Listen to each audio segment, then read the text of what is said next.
I was shown the hellfire and that the majority of its dwellers are women. Not sure why that's there, but I just thought I would point that out to you.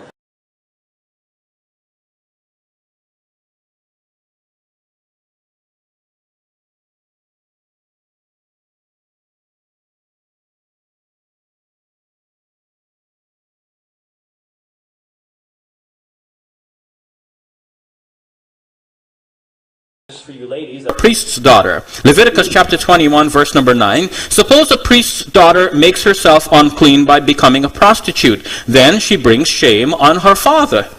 She must be burned to death. For you ladies, students, that no matter what I or anyone else says about it, we have a 27-book canon, and it's not going to change no matter what. But suppose it were possible to change it. I'll tell you one book that I would probably vote to have excluded is the book of 1 Timothy, which is the book that says that women are to be subject to men. They are not to exercise any authority over a man. If they're going to be saved, it's by bearing children. I'd vote for that, too. You know, for you ladies. Now, it turns out that according to the Bible, a man could sell his daughter as a slave. Exodus chapter 21 verse number 7 says, if a man sells his daughter as a female slave, she is not to go free as the male slaves do.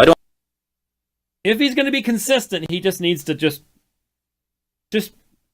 move on along. In fact, just for you ladies, I thought this one is repeated a number of times in the Hadith. I was shown the hellfire and that the majority of its dwellers are women.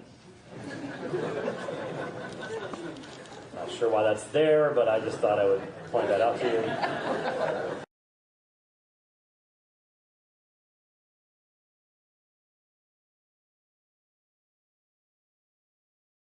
Book number 1052, for instance, Muhammad says that most of the inhabitants of hell are women. Most of the inhabitants of hell are women. And you know what else is found in the Hadith? This is in regards to the treatment of women and so forth. The Prophet Muhammad claims to have seen the fiery pits of hell, and he said that the majority of those in hell are women.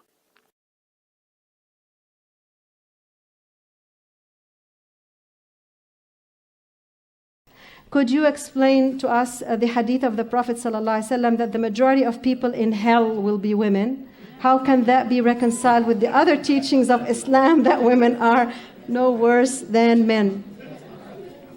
Well, if the Prophet ﷺ said that, you're forgetting the other side of that hadith. And there is another hadith that says, I saw that in Jannah, most of those in Jannah were women.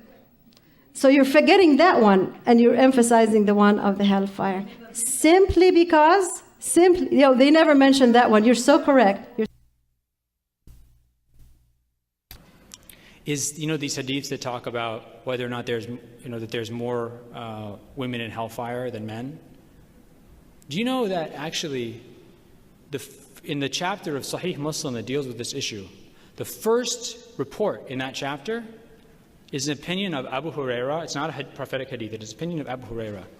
And a group of Muslims in Medina, this is after the death of the Prophet, ﷺ, a group of Muslims in Medina are debating whether or not there's more women or men in heaven. And Abu Huraira says, they come to him and they ask him what his opinion is. And he thinks and he says, there's more women in heaven. Normally wakes people up a little bit toward the end of the presentation. Just a second.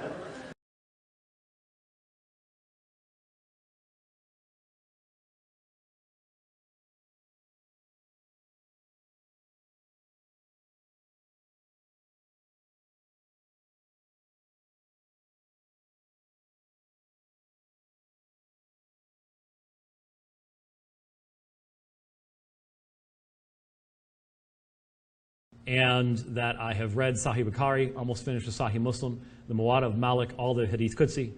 That's about, at that point, their jaws drop open because most of them have never done anything even close to that. Most of their imams have not done that much reading.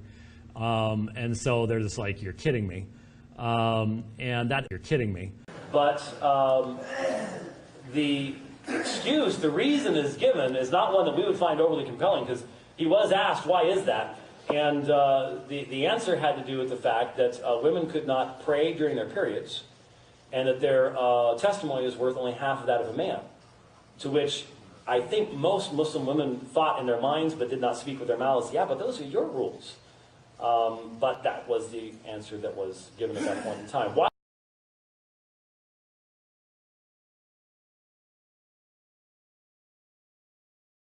was the answer that was given at that point in time. Why?